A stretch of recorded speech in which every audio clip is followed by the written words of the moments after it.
Hello and welcome to Frankly Speaking. On the 72nd Republic Day of our country, India, and a new India at that, we are joined by Union Defence Minister Mr. Rajnath Singh. Rajnath Singh ji नमस्कार और frankly speaking पर आपके आने का हमें बहुत आनंद है क्योंकि टाइमिंग बहुत अच्छी है। ये 72वां गणतंत्र दिवस है और इस वक्त सबसे ज़्यादा जो चर्चा हुई है वो चर्चा हुई है पिछले एक साल से जो हम पैंडेमिक से जूझ रहे हैं और इस वक्त भारत ने एक बहुत बड़ा अपना जिसको कहते हैं स्टेप फॉरवर्ड लिया है, वैक्सीनेट किया है बहुत से लोगों को। आपके हिसाब से ये जो हम इस वक्त कर रहे हैं ये पूरे देश में देखा जा रहा है बड़ी गौर से। Is this possibly India coming out of the pandemic situation? जब से यह कोविड पैंडेमिक का सिलसिला भारत में भी प्रारंभ हुआ, वैसे सारी दुनिया में तो पहले भी कई देशों में यह कोविड पैंडेमिक से लोग प्रभावित थे, लेकिन भारत जब से प्रभावित हुआ है, मैं कह सकता हूं कि हमारे प्राइम मिनिस्टर नरेंद्र मोदी जी ने तब से ही जो भी आवश्यक सावधानियां बरती जानी चाहिए अथवा इस पैंडेमिक को बढ़ने से रोकने के लिए जो भी आवश्यक स्टेप्स किसी गवर्नमेंट को लेने चाहिए और सारे स्टेप्स उन्होंने लिए हैं। और हाल फिलहाल हमारे देश के वैज्ञानिकों ने जिस तरीके से दो वैक्सीन का इजाद किया है और 4 वैक्सीन और भी जल्द ही आने वाली हैं, मैं देश के वैज्ञानिकों का अभिनंदन करना चाहता हूँ। और आपने देखा होगा कि जो वैक्सीन हम लोगों ने तैयार की है, वैक्सीनेशन तो अपने देशवासियों का करेंगे ही करेंगे, साथ ही साथ हमारे जो पड़ोसी देश हैं अथवा दुनिया के दूसरे देशों को भी जहाँ भी आवश्यक होगा भारत यह वैक्सीन उपलब्ध कराएगा। अभी हाल में ही देखा आपने कि मालदीव को उपलब्ध कराया है, बांग्लादेश को कराया है, भूटान को कराया है, इन सब सारे देशों को भी हम लोगों ने दिया है। और इसलिए ऐसा हम लोग करते हैं, भारत ही कर सकता है, क्योंकि वसुधैव कुटुंबकम का संदेश सारे विश्व को यदि किसी देश की धरती से गया है तो केवल भारत देश की धरती से गया है कि हम पूरे विश्व को ही अपना परिवार मानते हैं। लेकिन भारत की अपनी पॉलिटिकल पार्टीज जो हैं वो क्रिटिकल रही हैं गवर्नमेंट की। अखिलेश यादव जी आपके स्टेट से आते हैं, उत्तर प्रदेश से आते हैं, पूर्व मुख्यमंत्री रह चुके हैं। उन्होंने तो यहाँ तक कह दिया कि ये वैक्सीन हम तो ना लेंगे भाई, ये तो बीजेपी वैक्सीन है। इस पर आप क्या कहेंगे? लेकिन बाद में शायद उन्होंने चुप्पी साध ली, आपने देखा होगा। हाँ। और मैं समझता हूँ कि ऐसे मुद्दों पर किसी को भी कोई कंट्रोवर्सी क्रिएट नहीं करनी चाहिए। लोगों का सवाल ये भी है कि एक है कोविशील्ड एस्ट्राजेनेका की जो सीरम इंस्टीट्यूट बना रहा है, ये अप्रूव हुआ है यूके में भी और उसके बाद इंडिया में भी ट्रायल्स हुए, लेकिन जो दूसरी वैक्सीन है अभी भी कोवैक्सीन पर लोगों का प्रश्न चिन्ह है। आज ही सुबह कांग्रेस के एक बड़े नेता मुझे व्हाट्सएप के मैसेज पर कह रहे थे कि कोवैक्सीन के 3rd ट्रायल की जो रिजल्ट्स हैं वो 4 तारीख को कहा गया था कि 1 हफ्ते में आने वाली हैं, लेकिन 18 दिन हो गए अभी तक नहीं आई है। ये सस्पिशन क्यों? कोवैक्सीन के ऊपर जो लोग क्वेश्चन मार्क लगा रहे हैं अथवा कोवैक्सीन को लेकर जो संदेह व्यक्त कर रहे हैं, मैं ये कहना चाहूँगा कि सचमुच वह देश की वैज्ञानिकों की योग्यता क्षमता पर वो सवालिया निशान लगा रहे हैं। हर चीज जिन्होंने इतना करिश्मेटिक काम किया है, पहले यह कोई अपेक्षा नहीं करता था कि भारत इतनी जल्दी वैक्सीन तैयार कर लेगा। लोग ये मानते थे कि वैक्सीन यदि तैयार होगी सबसे पहले तो जो दुनिया की डेवलप्ड कंट्रीज हैं, इन कंट्रीज में जो है तैयार होगी, लेकिन करिश्मेटिक काम किया है। और जो वैक्सीन हमारे देश के वैज्ञानिकों ने बनाई है, अब इसकी सराहना और इसकी डिमांड अब दुनिया के दूसरे देशों में हो रही है और हमारे यहाँ खुद राजनीतिक कारणों से उस पर सवालिया निशान लगाया जा रहा है। ये उचित नहीं है। लेकिन राजनाथ सिंह जी, हर चीज़ का जवाब नेशनलिज्म से, नेशनल प्राइड से देना ये क्या उचित है? नेशनल प्राइड हर भारतीय नागरिक को होता है, लेकिन सवाल अपनी जगह है क्योंकि ये साइंटिफिक चीज़ है। इस पर डेटा क्या है, कितना स्टडी किया गया है, ये भी एक जायज़ मांग है। तो इस मांग को सरकार जायज क्यों नहीं समझती? वैसे मैं नेशनलिज्म अथवा नेशनल प्राइड की बात तो इस संबंध में कही नहीं है, मैंने कुछ कहा भी नहीं। नहीं, आपने कहा भारत ही मैंने ऐसा कहा, देश है। मैंने कहा कि हमारे देश के वैज्ञानिकों पर भरोसा करना चाहिए। भारत के बारे में जो मैंने कहा, भारत के बारे में यह कहा कि भारत तो अपने देशवासियों का वैक्सीनेशन करेगा ही, लेकिन विश्व के दूसरे देशों को जहां आवश्यक होगा और जहां से डिमांड होगी, हम उनको भी यह वैक्सीन उपलब्ध कराएंगे। यह बात हमने कही क्योंकि हमारी देश की संस्कृति में यह चीज़ अंतर्निहित है। वसुधैव कुटुंबकम, the whole world is a family, पूरा विश्व हमारा परिवार है। बोले ऐसा नहीं हम समेट कर अपना सब सारी वैक्सीन केवल भारत में रखेंगे, दुनिया के दूसरे देशों को नहीं देंगे। वह काम भी कर रहे हैं, यह इसकी जानकारी केवल मैंने आपको दी है। नहीं तो अगर ऑपोजिशन सवाल उठाता है और कहता है कि इस पर डेटा की ज़रूरत है, इस पर कुछ और प्रूफ की ज़रूरत है, तो क्या ये एंटी नेशनल है? नहीं, ये कहाँ हम कह रहे हैं कि एंटी नेशनल, तो मैंने किसी को कहा नहीं। नहीं पर आप हमारे मुंह में वर्ड्स डालने की कोशिश मत करिए। मैंने किसी को एंटी नेशनल नहीं कहा है।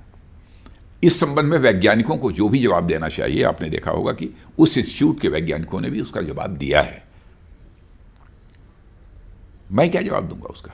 राजनाथ जी, लेकिन जो कुछ भी करिश्मेटिक काम हमारे देश के वैज्ञानिकों ने यह किया है वैक्सीन का ईजाद करके, उसका अभिनंदन पार्टी पॉलिटिक्स से ऊपर उठकर सभी के द्वारा किया जाना चाहिए। राजनाथ जी, एक तरफ ये वैक्सीनेशन है और ऑपोजिशन की अपनी एक राय है इस पर, दूसरी तरफ है फार्म लॉज। और फार्म लॉज पर हमने देखा है कि पैंडेमिक के दौरान ऑर्डिनेंस लाए गए और उसके बाद बिल पारित किए। पैंडेमिक के दौरान ऑर्डिनेंस लाने पर सवालिया निशान ऑपोजिशन ने उठाया था, और उसके बाद जब बिल संसद में पारित हुए तो लोकसभा में तो आपकी बहुमत है, लेकिन राज्यसभा में जिस तरह से ये पारित हुए उस पर भी सवालिया निशान गया। इसका क्या जवाब? वैसे कोविड पैंडेमिक तो लगभग 1 वर्ष से है, तो क्या कोई बिल संसद में पास नहीं होना चाहिए? क्या गवर्नमेंट को ऑर्डिनेंस नहीं लाना चाहिए? लेकिन सलाह मशवरा और दूसरी चीज, गवर्नमेंट की नीयत पर अथवा प्राइम मिनिस्टर की नीयत पर सवालिया निशान लगाए जाने का क्या औचित्य है?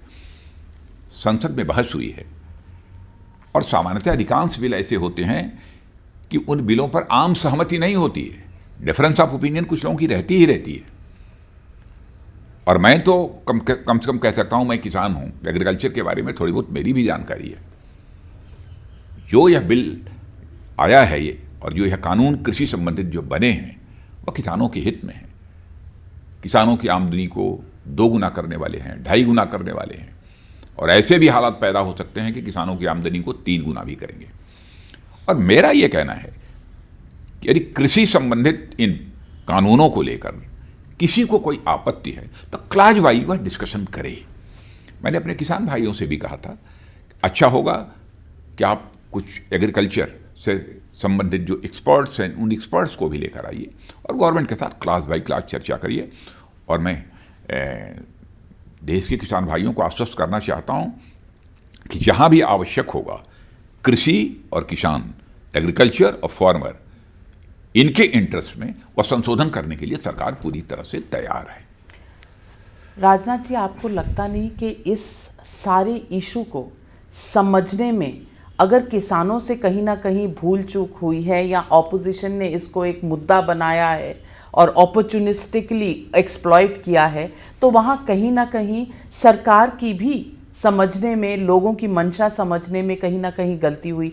एक तरफ आपने ऑर्डिनेंस लाया, उसको पारित किया और पहले कहा कि आप बिल्कुल रिपील नहीं करेंगे इन लॉज को, और आप अपनी बात पर दृढ़ रहे, जिसको काफ़ी इकोनॉमिस्ट, एग्रीकल्चर एक्सपर्ट्स ने सपोर्ट भी किया और कहा ये अच्छे लॉज हैं और इन्हें आगे पारित होना चाहिए और इम्प्लीमेंट होना चाहिए। अब सरकार ने बिल्कुल यू टर्न लिया है और कह रहे हैं कि 18 महीने तक हम इसे ठंडे बक्से में डाल देंगे। पहली चीज, 10 राउंड, संभवतः 10 राउंड बाद किसानों के साथ हुई है, किसान नेताओं के साथ। मैं समझता हूं कि मुझे याद नहीं है कि गवर्नमेंट ने कहा होगा नहीं बिल्कुल रिपील नहीं करेंगे, ऐसा इस तरीके से कोई कहा हो, कुछ ऐसा नहीं। बराबर गवर्नमेंट ने यही कहा है कि जो भी क्लाज वाइज डिस्कशन करिए, जहां आवश्यक होगा हम संशोधन करेंगे। मेरी जानकारी यही है। लेकिन इस पर यदि किसान इन कानूनों पर और थारोली यदि विचार करना चाहते हैं और गंभीरतापूर्वक विचार यदि करना चाहते हैं, तो हमारे कृषि मंत्री ने यह प्रस्ताव उनके सामने रखा कि 1.5 साल के लिए हम इसको स्थगित करने को तैयार हैं, और इस बीच हम बैठक में चर्चा करके और कहाँ क्या संशोधन करने की आवश्यकता है वो करेंगे, इस संबंध में फैसला करेंगे। पर राजनाथ जी, यही तो मेरा सवाल है, क्योंकि सूत्रों के हवालों से सरकार ने ये संदेश जरूर भेजा था, और हम मीडिया में हैं, इसकर सूत्रधार तो हम हैं। इधर हमारे को ब्रीफिंग होती थी और उधर हम किसानों को जाके उनसे उनकी मंशा पूछते थे। तो ये कहा गया था कि सरकार कभी भी रिपील नहीं करेगी, संशोधन के लिए तैयार है, आप आइए बातचीत कर रही है। ये 55 दिन पहले और उसके बाद पहले 7-8 राउंड की यही पोजीशन थी सरकार की। 10वें राउंड पर आकर सरकार ने अपनी पोजीशन बदली है और कहा है हम 18 महीनों के लिए इसको स्थगित कर देते हैं, अब आप हमसे बात कीजिए। आपने जो ये प्रेशर है, जो मैंने जो बात कही है वो इस बात पर कहा, आपने कहा कि बैठक में ऐसा कहा, मैसेज भेजा सूत्रों के माध्यम से, इन सब सारी पर हमें मंत्रियों ने ब्रीफ किया है। हो सकता है किसी ने किया हो, आपको मैं उस पर कोई आपत्ति नहीं करता हूं, हो सकता है। लेकिन यदि 1.5 साल का समय हम कह रहे हैं कि 1.5 साल तक इसे हम लागू नहीं करेंगे, यानी इस बीच हम किसानों के साथ बैठकर बात करेंगे और जो कृषि से संबंधित जो एक्सपर्ट्स होंगे उनके साथ बैठकर बात करेंगे, जहां आवश्यक होगा संशोधन करना वहां संशोधन करेंगे। पर राजनाथ जी, किसी को किसानों ने तो ये भी ठुकरा दिया है, उन्होंने कहा है 18 महीने का जो स्थगित करने का प्रपोजल है हमें वो भी एक्सेप्टेबल नहीं है, रिपील एंड नथिंग एल्स। और वो कह रहे हैं 26 तारीख को दिल्ली में रिंग रोड पर वो ट्रैक्टर रैली करेंगे।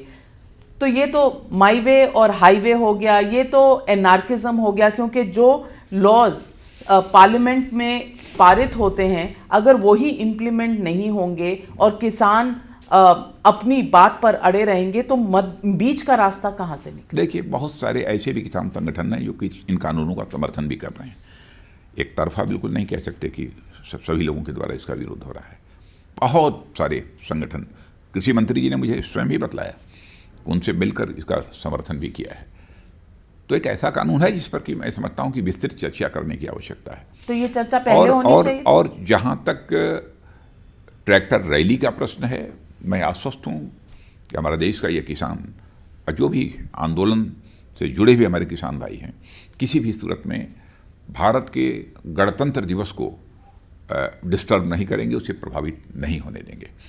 और जिस भी प्रकार की व्यवस्था पुलिस सुनिश्चित करेगी उसके अनुसार अपनी वह रैली निकालेंगे। और मैं आश्वस्त हूँ कि रैली भी यदि निकालेंगे तो उस पर भारत का तिरंगा झंडा होगा हमारे किसानों के ट्रैक्टर पर वो रैली निकालेंगे, दिल्ली के अंदर शामिल होंगे। वो कहते हैं वो पाकिस्तान पंजाब के बॉर्डर से लेकर दिल्ली के बॉर्डर तक जब आए थे तो भी उन्होंने अपना बल दिखाया था। हर 2 स्टेट्स की पुलिस को लांघ कर वो यहाँ तक पहुँचे हैं और 26 जनवरी को वो दिल्ली के अंदर भी आएंगे। मैं पूछ रही हूँ कि 55-56 दिन से ये प्रोटेस्ट चल रहे हैं, सरकार ने जो आज पोजीशन ली है और कहा है कि चलिए वाइडर कंसल्टेशन करेंगे, ये पोजीशन पहले लेनी चाहिए थी, क्योंकि पहले तो कुछ लोगों ने आपकी पार्टी में कहा कि ये तो खालिस्तानी आके बैठे। ऐसा नहीं होता है कि जिस दिन कोई आंदोलन पर बैठा हो उसी दिन सब सारी चीज़ें एकदम बिल्कुल सॉर्ट आउट हो जाएंगी। बातचीत का सिलसिला चलता रहता है, वे आउट क्या हो सकता है इसके बारे में भी चर्चा होती है। तो गवर्नमेंट की तरफ से एक ये रास्ता निकाला गया है कि 1.5 साल तक के लिए हम इसको स्थगित करते हैं, उसके बाद मिल बैठकर ये बातचीत करेंगे कि कहाँ संशोधन करने की आवश्यकता है, वहाँ हम संशोधन करेंगे। राजनाथ जी, आप इस सारे क्योंकि आप एक किसान नेता हैं, आपने बातचीत भी की है किसानों से, आप समझते हैं कि ये जो रास्ता अपनाया गया ये आइडियल रास्ता था? नहीं, मैं मानता हूँ कि गवर्नमेंट ने एक समय दिया है किसानों को एक बार उनके साथ बैठकर बातचीत करने का। ये समय बातचीत का पहले नहीं होना चाहिए था? नहीं, बातचीत तो लगातार चल रही थी। जब नहीं निकला रास्ता, लगा कि कुछ और समय इसमें लगेगा, तो सरकार ने कहा कि ठीक है हम 1.5 साल के लिए स्थगित करते हैं, फिर आपके साथ बैठेंगे। आप भी इस पर पुनर्विचार करिए। हमारी आप ये कहने को तैयार नहीं है कि कहीं ना कहीं किसानों की मंशा समझने में शायद सरकार से कोई चूक हुई? ऐसा नहीं, बिल्कुल नहीं, बिल्कुल नहीं। आप कह रहे हैं किसानों की मंशा को समझने के लिए ही लगातार ये बैठकों का सिलसिला चल रहा था। दूसरी तरफ जो लोग सपोर्ट करते हैं इन रिफॉर्म्स को, फार्म लॉज को, वो कह रहे हैं कि कहीं ना कहीं सरकार ने एनार्किस्ट के सामने घुटने टेक दिए हैं, क्योंकि ये एनार्की है। अगर किसानों को कहा जा रहा है कि आप सरकार से बात कर लीजिए, वो किसी हल पर उतरने को तैयार नहीं है। सुप्रीम कोर्ट आई, उन्होंने अपनी कमेटी एक गठित की, उस पर भी उनको भरोसा नहीं है। तो क्या हम एक एनार्की की तरफ जा रहे हैं? नहीं, मैं ऐसा कुछ नहीं कहना चाहूँगा आंदोलनकारी किसानों के लिए। मैं अब भी मुझे भरोसा है कि वह क्षण आएगा जब किसान भाई सरकार के साथ बैठकर बातचीत के द्वारा ही उसका समाधान निकालेंगे। समय लंबा लगेगा, 1 साल का लगेगा तो 1 साल में, 1.5 साल का लगेगा तो 1.5 साल में, लेकिन किसी न किसी नतीजे पर वो पहुँचेंगे, मैं आश्वस्त हूँ। लेकिन जिस तरह से उन्होंने सुप्रीम कोर्ट की भी अवमानना की है, ये क्या सही है? देखिए, ऐसा मत कहिए कि अवमानना की है, क्या किया है। अब उनका है कि ठीक है, अब नहीं जाएंगे, जो कमेटी बनी है उसके समक्ष बात रखने। तो लॉ ऑफ द लैंड क्या है? लॉ ऑफ द लैंड क्या है? अगर सुप्रीम कोर्ट के कहने पर भी कोई नहीं, तो मेरा सुझाव उनको यही होगा, किसान भाइयों को, कि सुप्रीम कोर्ट ने कमेटी बनाई है, उसके समक्ष जाना चाहिए और अपना पक्ष उनके सामने रखना चाहिए। और उस कमेटी की जब रिपोर्ट आती है, उसे माने या न माने, यह हमारे किसान भाइयों पर निर्भर करता है, उसमें फैसला करें। लेकिन हमारा सुझाव यही है कि सुप्रीम कोर्ट ने जो कमेटी बनाई है, उस कमेटी के समक्ष उनको जाना चाहिए और अपने विचार रखने चाहिए। कहीं ना कहीं कम्युनिकेशन में प्रॉब्लम है? नहीं, कम्युनिकेशन तो लगातार हो चुका, 10 राउंड कम्युनिकेशन हुआ है। राजनाथ जी, अब मैं आती हूँ मैटर्स ऑफ डिफेंस पर, और आपको पता है कि डिफेंस पे सबसे बड़ी चीज़ जो आज भी आम आदमी के मन में है, वो है भारत और चीन के बीच में जो एक आईबॉल टू आईबॉल कॉन्फ्रंटेशन है लद्दाख में। उस सिचुएशन का ताज़ा ब्यौरा क्या है? आज भी लोग ये पूछना चाह रहे हैं, आपने सितंबर में लोकसभा में स्टेटमेंट दी थी, लेकिन एक लाइन में लोग ये जानना चाहते हैं, जिसका जवाब उन्हें लगता है आपने या सरकार ने अब तक नहीं दिया है, कि कोई भी इंच भारत की ज़मीन का चाइना ने अपनी तरफ ले लिया है। इस पर बॉटम लाइन क्या है? देखिए, मैं 2 टूक शब्दों में कहना चाहता हूं कि भारत की सॉवरेनिटी और टेरिटोरियल इंटीग्रिटी के सेफ गार्ड के लिए जो भी करना होगा वह भारत करेगा। बस इतना ही कहना चाहता हूं।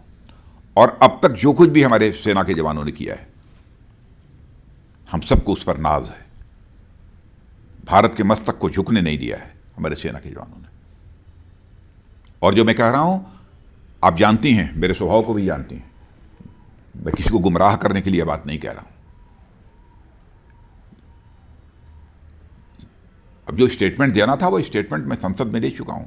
आगे भी आवश्यक होगा, संसद यदि कहेगी तो मैं पुनः स्टेटमेंट दूंगा। लेकिन संसद से, देशवासियों से कोई बात मैं छिपाने की कोशिश नहीं करूंगा। हां, सिक्योरिटी और डिफेंस रिलेटेड कुछ ऐसी चीज होती हैं कि उसको, बहुत सारी चीजों को डिस्क्लोज नहीं किया जा सकता है, उसकी कुछ सेंसिटिविटीज होती हैं, क्योंकि उसके इंटरनेशनल कम्युनिटी में भी उस पर तरह तरह की चर्चाएं होती हैं, वो सब सारी, इसलिए उस पर हम नहीं आना चाहते। मैं ये जानना चाहती हूँ कि अप्रैल से ये सिलसिला चीन के साथ जारी है। पहले चीन ने जनवरी फरवरी में वायरस एक्सपोर्ट किया सारी दुनिया में, और उसके बाद ये सिलसिला अप्रैल में शुरू हुआ, और जून में एक ऊपर तक बात चली गई, जब दोनों मुल्क के सिपाहियों के बीच में, फोर्सेस के बीच में गलवान में जो देखा हमने हुआ, और हमारे 20 जवान शहीद भी हुए। हमारे जवान शहीद हुए, लेकिन भारत की धरती पर उन्हें नहीं आने दिया उन्होंने। तो आप कह रहे हैं 1 इंच भी धरती हमारी नहीं और उनको भी इसकी कीमत चुकानी पड़ी है। जी, ये जो भारतीय हमारे जवानों की वीरता की पूरी गाथा हमने सुनी है, लेकिन अप्रैल से आज हम जनवरी 2021 में हैं।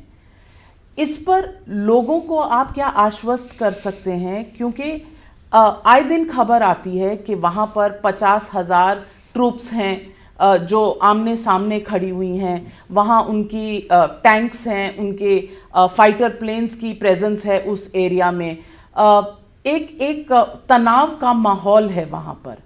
हम क्या कॉन्फ्लिक्ट की तरफ हैं? आपने भी कहा अभी कि भारत को अपनी टेरिटोरियल इंटेग्रिटी के लिए जो भी करना पड़ेगा करेंगे। तो क्या हम किया आज है भी किया है जी किया है जून में भी मोदी जी के नेतृत्व की सरकार आने के बाद किया है और आगे भी करेंगे।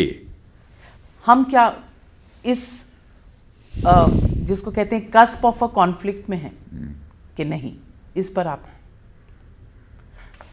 कॉन्फ्लिक्ट का सिचुएशन अभी भी बना हुआ है वहां पर? इस पॉसिबिलिटी को रूल आउट नहीं किया जा सकता।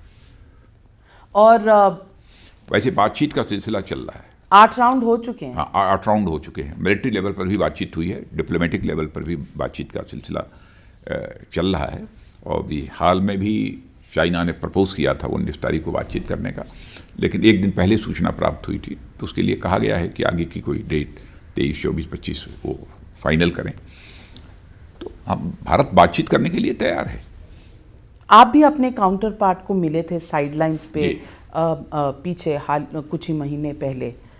मॉस्को में मिला था। मॉस्को में बॉडी लैंग्वेज और एंगेजमेंट का जो एक एटमॉस्फेयर है वो कैसा है? बस बातचीत बहुत अच्छी हुई। बॉडी लैंग्वेज क्या, बॉडी लैंग्वेज जो है बातचीत में जैसी होनी चाहिए वो बॉडी लैंग्वेज आपने देखा होगा। राजनाथ जी, सवाल ये उठता है जो ऑपोजिशन या आम आदमी देश का समझता है कि पिछले इस कार्यकाल में और पिछले कार्यकाल को मिलाकर 18 बार प्राइम मिनिस्टर नरेंद्र मोदी और शी जिनपिंग की मुलाकातें हुई हैं। आपस में एक दूसरे से साइडलाइंस ऑफ समिट्स पे और कई समिट्स में, और 2 विजिट्स भी हुई हैं। वो इधर आए, हम उधर गए, एंगेजमेंट हुआ और एक ट्रस्ट का वातावरण बना था। लेकिन ये जो ट्रस्ट है वो चाइना ने एक बार फिर डिस्ट्रॉय किया है।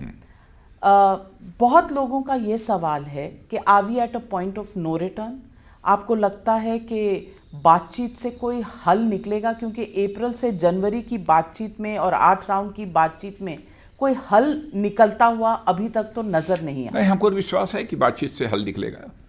नहीं निकलेगा तो एक ही सेंटेंस कहना चाहता हूं, हल निकलेगा। अब इसका जो भी इंटरप्रिटेशन करना हो आप कर लीजिए। हल निकलेगा तो समय सीमा इसकी क्या रहेगी? समय सीमा ऐसी, इस प्रकार के स्टैंड ऑफ, इस प्रकार के कॉन्फ्लिक्ट्स में समय सीमा निर्धारित नहीं होती है और निर्धारित की भी नहीं जा सकती। पर आप ये कहेंगे कि कहीं ना कहीं भारत लेट डाउन फील करता है? क्या बात है, चाइना के साथ कोई प्रश्न ही नहीं खड़ा होता। आप सवाल पूछ रही थी कि भारत की कितनी जमीन पर चीन ने कब्जा किया है।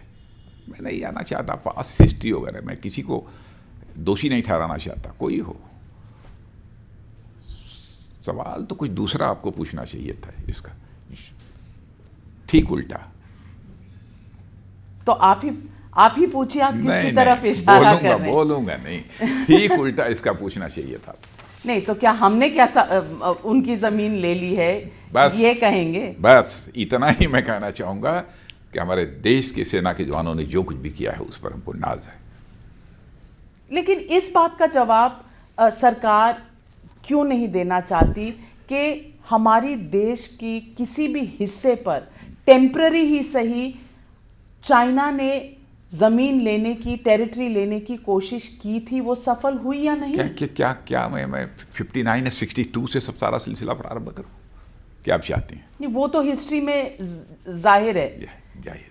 अभी की बात, अभी की जो कहना था मैंने कह दिया, मैंने बतला दिया। किसी भी सूरत में भारत की सॉवरेनिटी और टेरिटोरियल इंटीग्रिटी को सेफ गार्ड करने में हम कोई समझौता नहीं करेंगे और अब तक कोई समझौता नहीं किया है। राजनाथ जी, 1962 की बात करें, आपने भी हिस्ट्री का जिक्र किया था, तो हमारी एक कॉन्फ्लिक्ट की सिचुएशन थी चाइना के साथ। पंडित नेहरू तब प्राइम मिनिस्टर थे देश के, लेकिन उस वक़्त भी जब वाजपेयी जी ने राज्यसभा मेंबर होके, ऑपोजिशन के मेंबर होके डिमांड किया था कि इस पर बहस होनी चाहिए पार्लियामेंट में, तो नेहरू जी ने एक स्पेशल सेशन पार्लियामेंट का बुलाया था और 8 नवंबर 1962 को ये पूरा मुद्दा पार्लियामेंट में इस पे बहस हुई थी। दोनों तरफ से लोगों ने अपनी बात रखी और वाजपेयी जी ने नेहरू जी को कटुता से बात पूछी थी और नेहरू जी ने इसके जवाब भी दिए थे।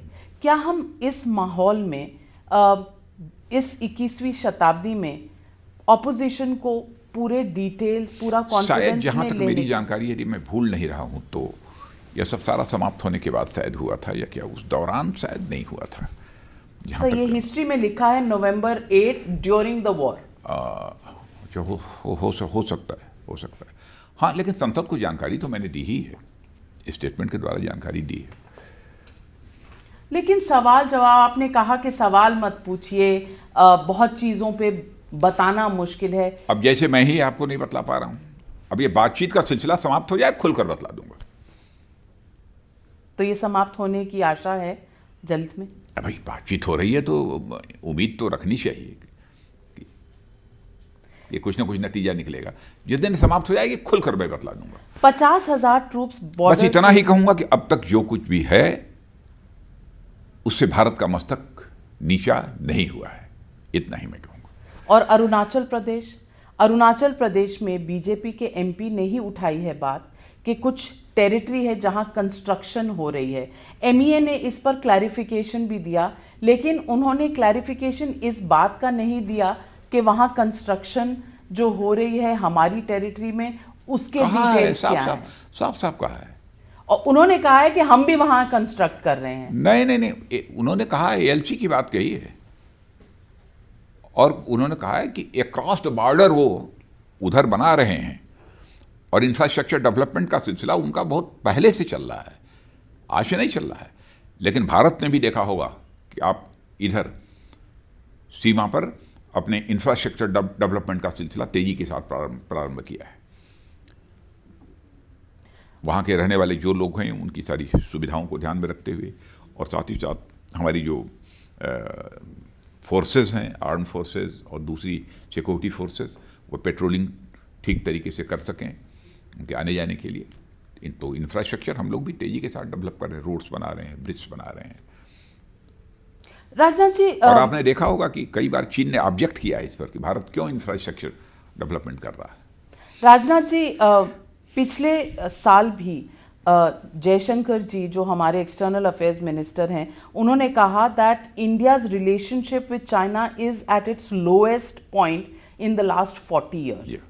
तो लोएस्ट पॉइंट में है, तो कहीं ना कहीं उन्होंने भारत का ट्रस्ट तोड़ा है, ये आप एडमिट करेंगे? मैंने निश्चित रूप से भरोसा तो तोड़ा है, और ये भरोसा जयशंकर जी ने कहा है, सही कहा है। और भरोसा जो तोड़ा है, आप कह रहे हैं बातचीत जारी है, ये क्या भरोसा दोबारा चाइना के साथ बन सकता है? क्योंकि हमारा रिएक्शन हुआ है, हमने चाइनीज़ ऐप्स बंद कर दिए हैं, हमने उनकी तरफ से आने वाली इन्वेस्टमेंट्स के ऊपर कुछ और चेक्स बनाए हैं कि वो बहुत सारे रूट के थ्रू जाएंगी। क्या ये इतना इनफ है in terms of an answer to China? नहीं, जितना करना चाहिए उतना तो कर दिया हम लोगों ने, और आगे जितना करने की जरूरत होगी करेंगे समय के साथ। जो आर्मी चीफ जनरल नरवाने हैं, उन्होंने भी कहा है कि फ्रिक्शन एरिया में कोई रिडक्शन इन ट्रूप्स नहीं है। तो ऑलमोस्ट 10 महीने में एकदम रिडक्शन इन ट्रूप्स नहीं है, तो बात नहीं होगा उनकी तरफ से। नहीं, हमारी तरफ से भी नहीं रिडक्शन होगा जब तक उनकी तरफ से नहीं होगा। हमारी तरफ से भी रिडक्शन नहीं होगा। तो इसका मतलब बातचीत का कोई, अब इससे ही आप समझ सकती हैं कि अपनी सॉवरेंटी और टेरिटोरियल इंटीग्रिटी के सेफगार्ड के लिए हम किस हद तक कमिटेड हैं। पर हम चाइना के साथ वॉर कर सकते हैं। क्या बात करती है, इज दैट एन आपने ऐसा ऑप्शन? सवाल पूछा कैसे नहीं, मुझसे? Is that an option? है? नहीं, वार तो हम दुनिया के किसी देश से नहीं चाहते। हम तो शांति प्रिय लोग हैं भारत के, और भारत के इतिहास के पन्नों को पलट कर देखिए, भारत ने आज तक दुनिया के किसी देश पर न तो कभी आक्रमण किया है और न दुनिया के किसी देश की 1 इंच जमीन पर भी कभी कब्जा किया है। भारत का चरित्र यह है। लेकिन भारत को यदि कोई आंख दिखाएगा, भारत की जमीन पर कब्जा करने की कोशिश करेगा, तो भारत उसका जैसा जवाब देना चाहिए वो जवाब देगा। राजनाथ जी, मैं थोड़ा सा आपकी मेमोरी को थोड़ा सा जोर दूंगी उस पर कि 2013 में, हमारी मेमोरी दुरुस्त है।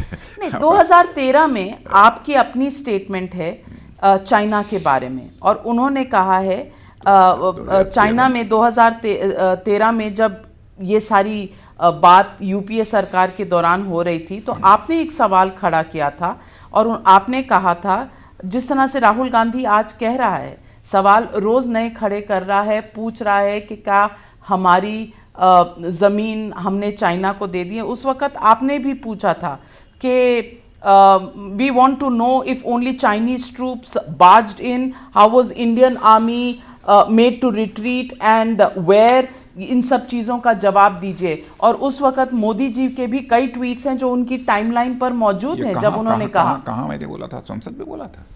नहीं, ये संसद में नहीं बोला था, ये आपका एक वक्तव्य था। मैं डेट बता देती हूँ, 7 बजे मई 13, 2013 को आपने कहा। 7 बजे 7 मई 2013 मई में 2013 में, और हाँ, नरेंद्र मोदी जी ने कहाँ अगस्त में, मई में, और उन्होंने अगस्त मई में कई ट्वीट्स किए हैं और यही सवाल पूछा है, today security of the nation is under threat, what did China do, they enter our borders and we silently watch, India is going through troubled situation, China intrudes our borders, Pakistan kills our soldiers time and again but the centre does not act. आज 2013 की भी बात यदि संसद पूछेगी, मुझे कहेगी कि नहीं आप बतलाइए, तो वो भी बतला देंगे। नहीं, 2013 में आपने यूपीए से पूछा था, आज वही यूपीए आपसे पूछ रही है। तो वो पूछ रही, तो मैं तो कह रहा हूं, मैं कह रहा हूं कि किसी भी सूरत में इस देश की सॉवरेंटी और टेरिटोरियल इंटीग्रिटी के सेफगार्ड से हम कंप्रोमाइज नहीं करेंगे, न किया है। जवाब तो दे रहा हूं। और अरुणाचल प्रदेश में जो एक village well into Indian territory बनाने की बात है, जिसकी पिक्चर्स भी along द बॉर्डर है, और ऐसे इंफ्रास्ट्रक्चर डेवलपमेंट वर्षों से लगा। तो आप कह रहे हैं ये इंडियन टेरिटरी के अंदर नहीं है? नहीं, इस समय नहीं, जहां तक मेरी जानकारी है along द बॉर्डर है। तो ये LAC और LAC और हम लोग भी इंफ्रास्ट्रक्चर डेवलपमेंट कर रहे हैं उस तरह के along द बॉर्डर। बस जो कहना चाहिए कह दिया। नहीं तो वो यहाँ कर रहे हैं। स्टेटमेंट मैं जो कुछ मैंने कहा, सॉवरेंटी और टेरिटोरियल इंटीग्रिटी के सेफगार्ड से हम कॉम्प्रोमाइज नहीं करेंगे, तो इसके बाद तो मैं समझता हूँ कोई प्रश्न शेष बचता ही नहीं है। यूनाइटेड स्टेट्स में एक चेंज ऑफ गार्ड हुआ है, और वह सब सारे जो सवाल जो आप पूछ रही हैं, तब फिर हमको जाना पड़ेगा बहुत पास्ट हिस्ट्री, 62 के पहले से भी लेकर, उसमें मैं जाना नहीं चाहता। नहीं तो आप कांग्रेस को दोष देंगे? नहीं, मैं किसी को दोष नहीं देना चाहता। देखिए, इस कंट्री की संप्रभुता, इस कंट्री की अखंडता अथवा क्षेत्रीय अखंडता, किसी के बारे में मैं किसी राजनीतिक पार्टी को मैं लांछित नहीं करना चाहता, और न मैं किसी पूर्व प्रधानमंत्री को भी लांछित करना चाहता हूँ, क्योंकि मैं जानता हूँ सभी चाहते हैं कि हमारा देश सुरक्षित रहना चाहिए, सबकी ख्वाहिश रहती है। मैं किसी के ऊपर कोई सवालिया निशान लगाना नहीं चाहता, और ऐसे सवाल संसद में भी मैं समझता हूँ कि विपक्ष को भी उसमें सावधानी बरतना चाहिए, सभी को। आप किसी को कॉन्फिडेंस में लेंगे नहीं, प्राइवेट ब्रीफिंग करेंगे नहीं, किसी सीनियर बहुत लोगों को लीडरशिप बदला है। की, विदेश मंत्रालय ने अभी हाल में ही उनकी कंसल्टेटिव कमेटी की बैठक हुई एंड है। Rahul Gandhi walked out of the defence consultative committee. हाँ, तो कंसल्टेटिव कमेटी नहीं, वो स्टैंडिंग कमेटी की शायद मीटिंग थी। हाँ, तो राहुल गांधी उससे वॉकआउट कर गए क्योंकि उनके सवालों के जवाब नहीं दिए जा रहे। एक्सटर्नल अफेयर्स मिनिस्ट्री की भी अभी कंसल्टेटिव कमेटी की मीटिंग थी, उसमें शायद राहुल जी थे और एक्सटर्नल अफेयर मिनिस्टर ने सारी जानकारी दी है बॉर्डर के। तो आप समझते हैं राहुल गांधी जो सवाल उठा रहे हैं वो जेन्युइन सवाल हैं और वो इस वक्त ऑपोजिशन को पूछने का हक है? नहीं, मैं तो जवाब दे दिया ना, सवाल का जवाब मिल तो गया। लेकिन बीजेपी से हमेशा तर्क ये आता है कि राहुल गांधी ऐसे सवाल उठा रहे हैं तो वो एंटी नेशनल है, वो अपनी देश की फोर्सेस पर यकीन नहीं रखते। बाबा, मैं दुनिया में किसी को एंटी नेशनल नहीं कहता हूँ, भारत में किसी को एंटी नेशनल नहीं कहना चाहता। कौन एंटी नेशनल है, क्या है, कैसे है, ये सब तय करना होगा तो ये कोर्ट तय करेगी, अदालत तय करेगी। मैं किसी को एंटी नेशनल नहीं कहना चाहता। ये अपना कानून को जो अपना काम करना होगा, कौन सी एक्टिविटीज एंटी नेशनल हैं, कौन सी नहीं हैं, ये अपना कानून तय करेगा। राजनाथ जी, क्या हमने इंटरनेशनल कम्युनिटी पे अपनी बात हम रखने में सक्सेसफुल हुए हैं? क्योंकि ये सवाल इसलिए ज़रूरी है कि अमेरिका में इस वक्त चेंज ऑफ गार्ड हुआ है। डोनाल्ड ट्रंप के बाद जो बाइडेन आए हैं, जो बाइडेन के साथ एंगेजमेंट, क्योंकि हमने ट्रंप पर बहुत ज़्यादा विश्वास करके रिलेशनशिप रख के, कहीं जो बाइडेन एडमिनिस्ट्रेशन के साथ हमारे उतने अच्छे रिश्ते ना हुए, तो क्या इंटरनेशनल कम्युनिटी हमारी और चाइना की स्टैंड ऑफ पे उसका सपोर्ट या उसका एक जो कहते हैं इंटरनेशनल फोरा पे सपोर्ट, वो हमें मिल पाएगा? देखिए, जो भी प्रेसिडेंट अमेरिका का होगा, स्वाभाविक है कि भारत का कोई भी प्राइम मिनिस्टर जाएगा, प्रेसिडेंट जाएगा, तो उस बात करेगा उसके साथ। चूँकि हमारे अमेरिका के साथ बहुत अच्छे रिश्ते हैं, इसमें कहीं दो राय नहीं है।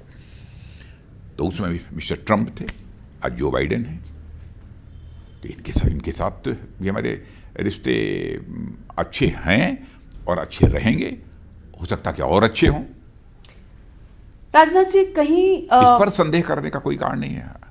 अमेरिका के साथ हमारे रिश्ते अच्छे हैं और रहेंगे। राजनाथ जी, चाइना का जो हमने सिचुएशन देखा है, पाकिस्तान का देखा है और अब नेपाल भी देख रहे हैं, क्या हम अपने नेबर्स के साथ रिलेशनशिप पे कहीं मिसकैलकुलेट कर रहे हैं? नहीं, मिसकैलकुलेशन नहीं है। नेपाल के साथ जो हुआ वो मिसकैलकुलेशन? नहीं, मिसकैलकुलेशन भी उससे मैं नहीं मानता। नेपाल का जहाँ तक प्रश्न है, नेपाल को हम केवल एक पड़ोसी ही नहीं मानते हैं, बल्कि नेपाल को तो सचमुच जैसे लगता है कि बस अपना ही परिवार है। और नेपाल, लेकिन नेपाल ऐसा समझ रहा है इस वक्त? नहीं, नेपाल के द्वारा कुछ ऐसी भी है, कोई हरकत की जाएगी, कोई बात की जाएगी जो हमको हर्ट करे, तब भी हम नेपाल के साथ अपने रिश्ते किसी भी सूरत में कमजोर नहीं होने देंगे। चाइना भी हमें हर्ट करेगा, बड़ा देश है, न्यूक्लियर पावर है। नेपाल चाइना दोनों की तुलना मत करिए। और नेपाल भी हमें हर्ट करेगा तो भी हम सहेंगे? नहीं, कहीं ना कहीं इस पर सहेंगे। मैंने कहा कि चाइना जो करेगा हम सहेंगे नहीं। नेपाल की नेपाल इसके साथ हमारी रोटी बेटी का रिश्ता है। नेपाल के साथ हमारे सांस्कृतिक रिश्ते हैं, हमारे तीर्थ स्थल नेपाल में है। तो नेपाल के साथ जिस प्रकार का हमारा रिश्ता है वो चीन के साथ वैसा होगा, ये दोनों की तुलना नहीं की जा सकती। पर इसलिए नेपाल को हम अपने बिल्कुल एक भाई की तरह देखते हैं। नहीं, सवाल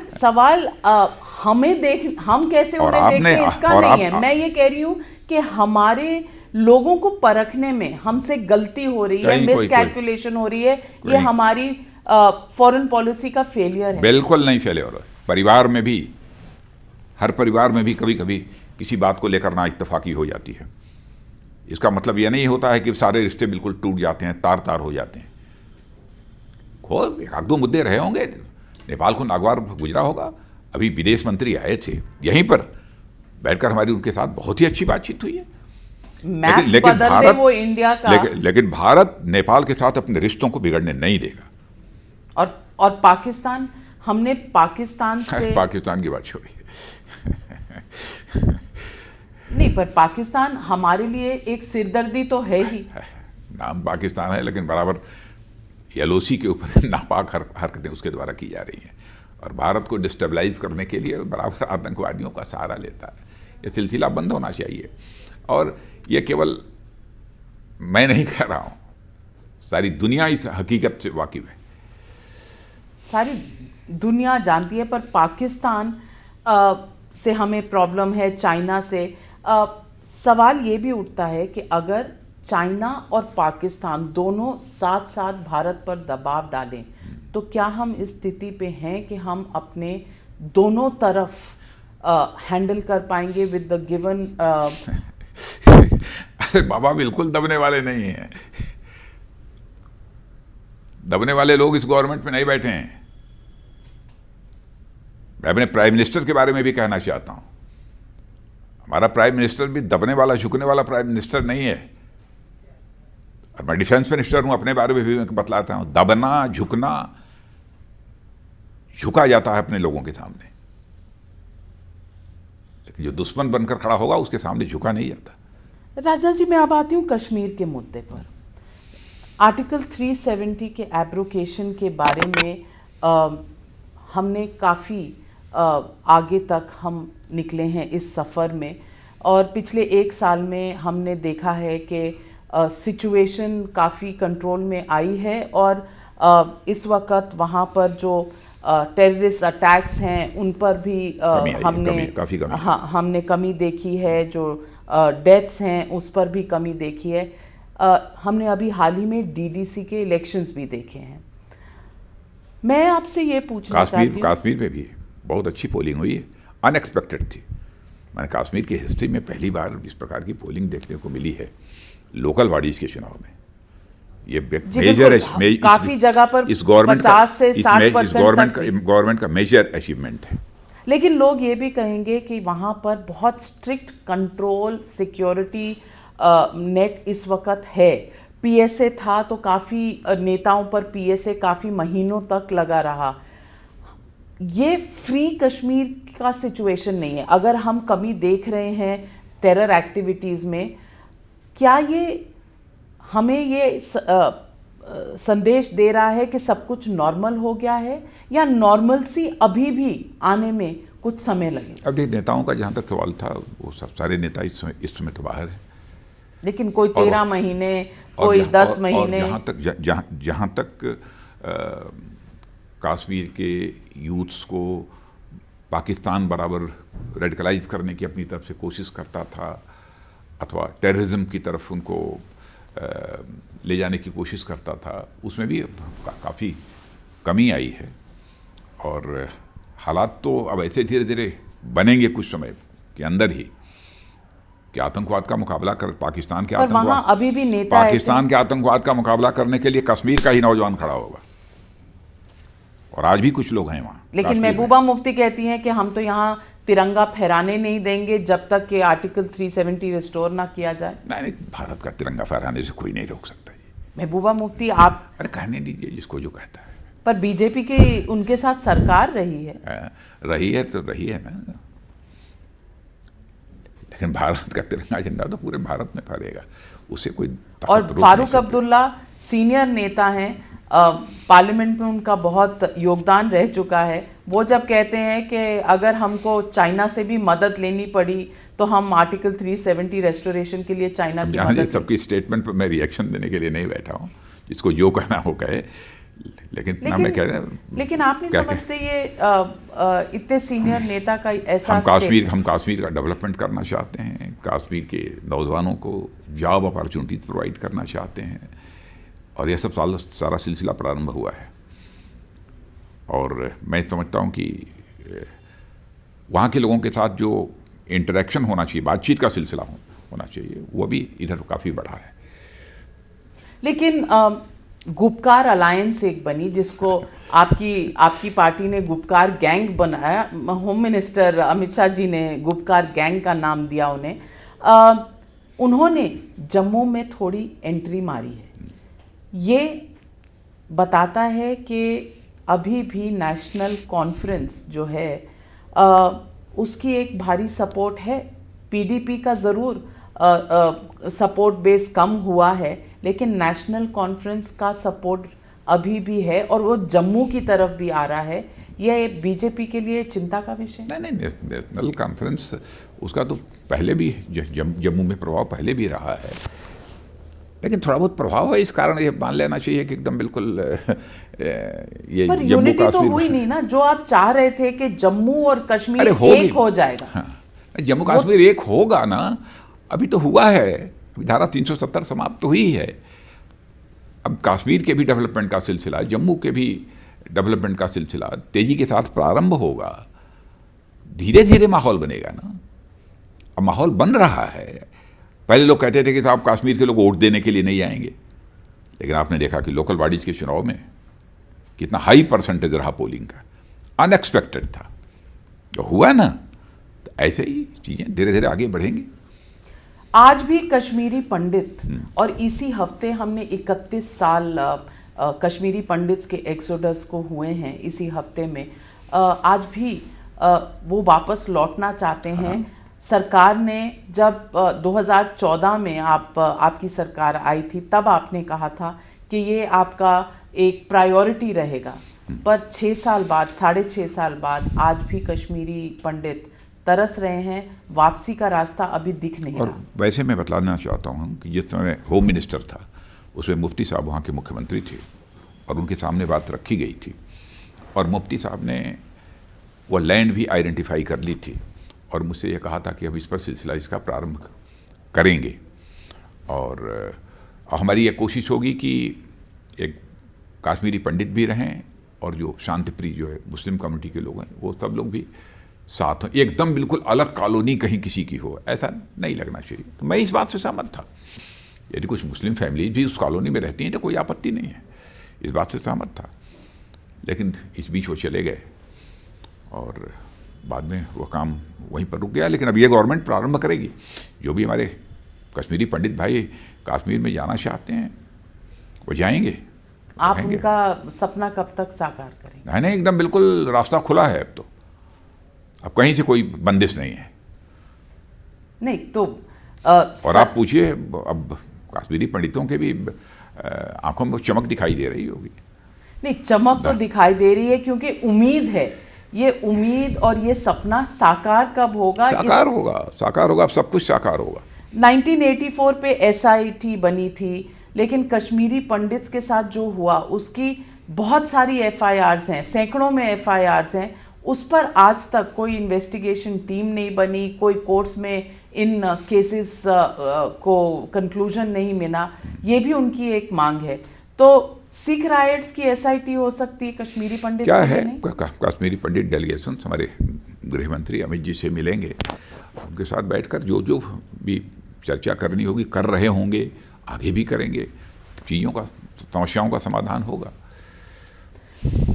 राजनाथ जी, 72nd गणतंत्र दिवस है हमारा, 72 years ऑफ इंडियाज रिपब्लिक। आप इस जर्नी को कैसे देखते हैं? ये जो 72 साल की जर्नी रही है, आज भारत जिस मुकाम पर पहुंचा है, इसे आप श्रेय किसको देंगे? देखिए, श्रेय देने का तो, देखिए सबका कंट्रीब्यूशन होता है। मैं ऐसा नहीं कहता हूं कि किसी ने देश को बर्बाद किया है, मैं ऐसा नहीं मानता हूं। किसी का अधिक होता है, किसी का कम होता है, लेकिन अपने प्रेजेंट प्राइम मिनिस्टर के बारे में मैं निश्चित रूप से कह सकता हूं कि इनके आने के बाद अंतर्राष्ट्रीय जगत में भारत की प्रतिष्ठा काफी तेजी के साथ बढ़ी है। अंतर्राष्ट्रीय जगत में भारत की साख भी बढ़ी है, इसके क्रेडिबिलिटी कहते हैं। और राजनाथ जी, जाते जाते एक सवाल आपसे पूछूंगी।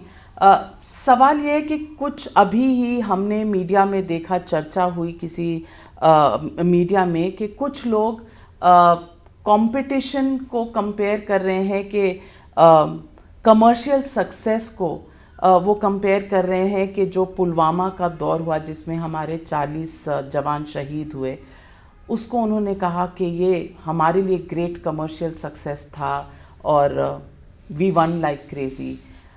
इसको आप कैसे? किसी ने क्या कहा इन वर्बेटम जब तक मैं देखूंगा नहीं तब तक मैं उस पर रिएक्ट नहीं कर सकता, क्योंकि मैं वैसा करता भी नहीं।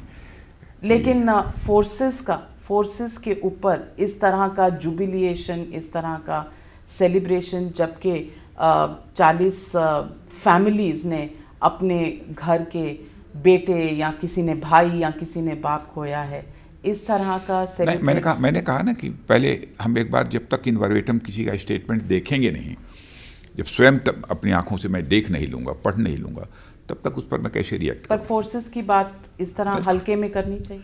नहीं, फोर्सेज के संबंध में तो दुनिया में भारत में किसी को नहीं करनी चाहिए, वो तो अलग की बात है। दुर्भाग्यपूर्ण है।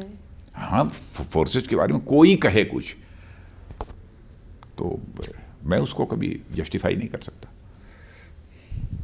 राजनाथ जी, फ्रैंकली स्पीकिंग पर हमसे बात करने के लिए आपका बहुत बहुत धन्यवाद।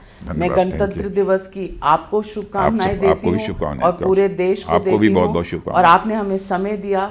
उम्मीद करती हूँ पार्लियामेंट सेशन के बाद जो धुआंधार बल्लेबाजी होगी ऑपोजिशन और सरकार के बीच में, उसके बाद आप हमें फिर समय देंगे और हम फिर एक दूसरे से बातचीत करेंगे। और पूरे टाइम्स नाउ ग्रुप को भी मैं इस गणतंत्र दिवस की हार्दिक शुभकामनाएं देता हूँ। Thank you very much sir.